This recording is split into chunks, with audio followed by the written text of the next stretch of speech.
नमस्कार। बिहार में पंचायत चुनाव का जो मतदान है और जो वोटिंग है वो पिछले 1.5 महीने से जारी है।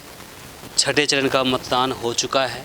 अब 7वें चरण का मतदान अगले 15 तारीख को है। मेरे साथ आप देखेंगे तो एक मुखिया प्रत्याशी मोहम्मद रिजवान साहब हैं जो अररिया ज़िले के प्रखंड रानीगंज अंतर्गत ग्राम पंचायत परमानपुर से मुखिया पद के लिए उम्मीदवारी किए थे, लेकिन दुर्भाग्य से थोड़े से मतों से ये रह गए। इनसे ही जानते हैं कि आखिर इस बार का चुनाव इनके लिए किस तरह का से ख़ास था, चूँकि जिस तरह समीकरण बनाया गया था कहीं न कहीं से चूक रह गई और ये कुछ मतों से हार गए। हालांकि अगर इनके बारे में बात करें तो ये लगा अपने एड़ी चोटी की जोड़ लगा दिया था जीतने के लिए, लेकिन अनफॉर्चुनेटली ये कहीं न कहीं ये चूक रह गई है, जिसकी वजह से ये हार गए।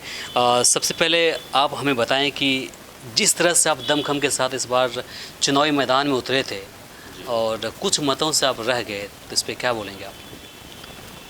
सर, हम सबसे पहले हम इलेक्शन तो फर्स्ट बार मुखिया पंचायत चुनाव हम लड़े थे और मेहनत तो काफ़ी किए।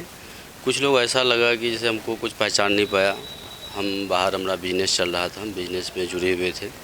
अचानक आए तो तैयारी करके इलेक्शन लड़े और ज़्यादातर हमको लगा उम्मीद कि कुछ लोग जो है हमको पहचान नहीं पाया या हम उसको पहचान नहीं पाए और कुछ लोग का हमारे अंदर कुछ कमी रह गया, कुछ लोग के पास हम न जा पाए और जो कमी रह गया वो कमी हम जो है पूरा करके अगला जो चुनाव आएगा उस चुनाव में हम फिर कोशिश कर रहे हैं आने का। एक चीज़ रिजवान जी बताइए कि इलेक्शन से कितने समय पहले आप गांव आए थे, आम लोगों के बीच जाना शुरू कर दिए? लगभग 10 महीना पहले हम जो है आ चुके थे इलेक्शन से। जी, तो क्या लगता है कहीं ना कहीं आपको जो आम लोगों से, जो नागरिक है, वोटर से उनके साथ जो कनेक्टिविटी बनी रहती है 5 साल तक की, तो कहीं ना कहीं आपको लगा कि बीच में कहीं ना कहीं गैप हो गया, इसी वजह से आपको वो लोग मौका नहीं दिया? जी, हमारे अंदर कुछ कमी लगा कि हमारे जैसे हम यहाँ पे रह करके कुछ कर सकते थे, हम नहीं थे, उसमें भी काफ़ी जो हमको नुकसान हुआ। अब मैं सोच रहे हैं यहाँ पे रह करके जो है जो हमारे कमी रह गए वो कमी पूरा करें।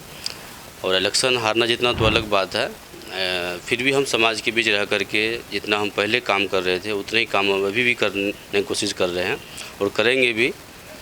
और फिर भी हम इलेक्शन में आ करके नया युवक के तौर पे हम इलेक्शन लड़े हैं और ये नहीं कि चलो हम वोट बहुत कम लाए हैं, ऐसा नहीं है। वोट हम बहुत अच्छे लाए, 900 करीब जो है हमको वोट मिला। कितने मतों से आप रह गए? हम 78 वोट से जो है पीछे रह गए थे। जी, आपके पंचायत हम गए हुए थे परमानंदपुर, वहाँ पर हमने देखा कि आपके और सीधे अरशद जो अब इस बार जीते हैं उनके बीच में आमने सामने की टक्कर थी, है कि नहीं? जी। और लोगों के बीच अगर हम बात करें विश्वास का, तो आपके प्रति भी लोगों का काफ़ी सारे विश्वास था और लोग चाह रहे थे कहीं ना कहीं आप इस बार चुनाव में आए और इस बार जीते हैं आप। लेकिन जिस तरह से रिज़ल्ट सामने आया तो ऐसा लगता है कहीं ना कहीं जो आपके बीच और उनके बीच में जो कनेक्टिविटी कनेक्शन रहा होगा वो कहीं दूर रह गया, है ना? जी जी जी, क्योंकि वो 2-3 बार जो है लगातार इलेक्शन जीतते आ रहा था और जिस हिसाब से उसको पब्लिक चुन के लाया उसके हिसाब से वो काम नहीं कर रहा था। इसीलिए पब्लिक हमारे जो है परमानपुर का जनता सारा सोच रहा था बदलाव हो और दुर्भाग्य है कि कुछ वो कैंडिडेट आया जिसको नहीं चुन रहा था पब्लिक, वही लोग आया।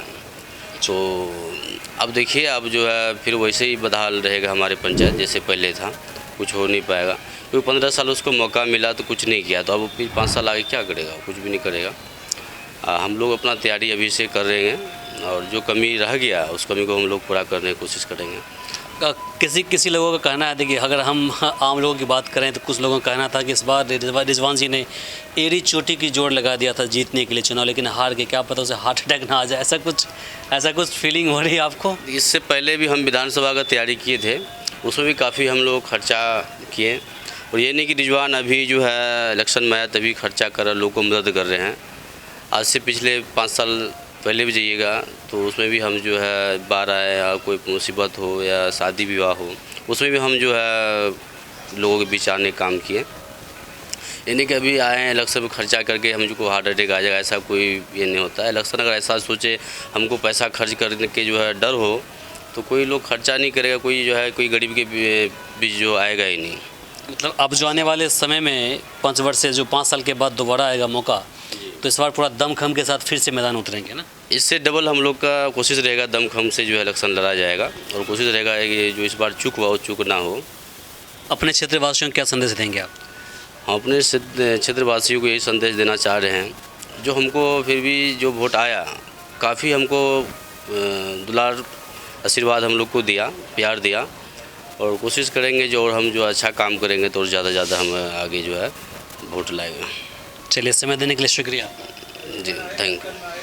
तो अभी आपने देखा मेरे साथ रिजवान जी थे जिन्होंने अपनी बातें रखी। चूँकि रिजवान जी कुछ मतों से रह गए इस बार, उम्मीद यह जताई जा रही थी कि ये इस बार फतेह कर लेंगे, मुखिया बन जाएंगे परमानंदपुर पंचायत के, लेकिन दुर्भाग्य से कुछ मतों से ये रह गए। हो सकता है कि कहीं ना कहीं समीकरण फैल कर गया हो या फिर अंदरूनी कोई ना कोई बात रही होगी जिसकी वजह से ये इस बार मुखिया नहीं बन पाए। लेकिन अगली बार इससे भी ज़्यादा दमखम के साथ मैदान में उतरेंगे और मुखिया के लिए दावेदारी अपना आजमाएंगे। तो फिलहाल के लिए मुझे इमरान को दीजिए यहीं पर इजाज़त। नमस्कार।